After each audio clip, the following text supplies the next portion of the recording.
Oh, hello there. My name's Mr. Evans. Welcome to my station. I do all sorts of things around here. It's my job to make sure everything at the station runs just the way it should, without confusion or delay. But no matter how busy I am, I always find time to read a story about the adventures of my good friend Thomas. And it's about that time now. Would you like to hear the story too? That's great. I'll tell you what, I'll meet you in my office. See you there.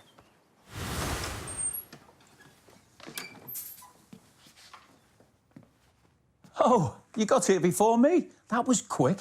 Although I had to stop to pick up some lost property. Lost property is things people leave behind when they travel by train. It goes in our lost property box. That reminds me of a story where Thomas left something important behind. And the story is called Thomas and the Guard. Thomas is very proud of his branch line. He thinks it is the most important part of the whole railway. He has two coaches called Annie and Clarabel. Annie can only take passengers, but Clarabel can take passengers, luggage, and the guard. When Thomas starts from a station, he sings, "Oh, come along, we're rather late. Oh, come along, we're rather late." And the coaches sing, "We're coming along, we're coming along." One day, they had to wait for passengers from Henry's train. It was late. Lots of people with piles of luggage got out of Henry's train and climbed into Annie and Clarabel. At last, the guard waved his flag and blew his whistle, and Thomas started at once. The guard turned round to jump into Clarabel, but he tripped over an old lady's umbrella and fell flat on his face. Oof!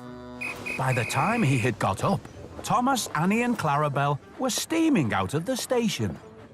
Come along, puffed Thomas. But Clarabel didn't want to come along. "I've lost my guard, I've lost my guard," she sobbed. Annie tried to tell Thomas, "We haven't a guard, we haven't a guard." But he was hurrying and wouldn't listen. Thomas didn't stop until they came to a signal. "What's the matter?" said Thomas. "I don't know," said his driver. "The guard will tell us in a minute." "We've left him behind," sobbed Annie and Clarabel together. Everyone looked, and there was the guard running as fast as he could along the line, with his flags in one hand and his whistle in the other. Everybody cheered him. He was very hot, so he sat down and had a drink. "I'm very sorry, Mr. Guard," said Thomas. "It wasn't your fault, Thomas. It was the old lady's umbrella. Look, the signal is down. Let's make up for lost time." Annie and Clarabel were so pleased to have their guard again, they sang, "As fast as you like, as fast as you like." And they reached the end of the line quicker than ever before. Well, what a great story. Oh, excuse me.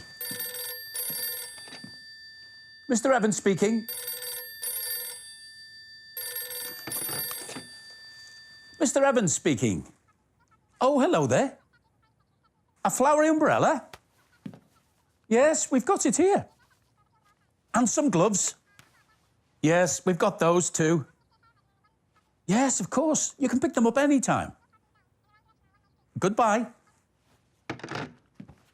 Oops. Look, I put my flags in the lost property box. That was silly. If I lose these, then there would be confusion and delay. Thomas's guard had some flags just like these in the story. Green for go and red for stop. I'll tell you what, I could show you how to make some flags if you like. Come with me. These are the flags we're going to make, a red one and a green one. To make them, you'll need some green and red fabric, 2 wooden sticks or dowels, some card and scissors, some glue and a brush, a pencil, a tape measure or ruler, and an adult to help you. First, we'll use the card to make a template so that both our flags turn out the same size.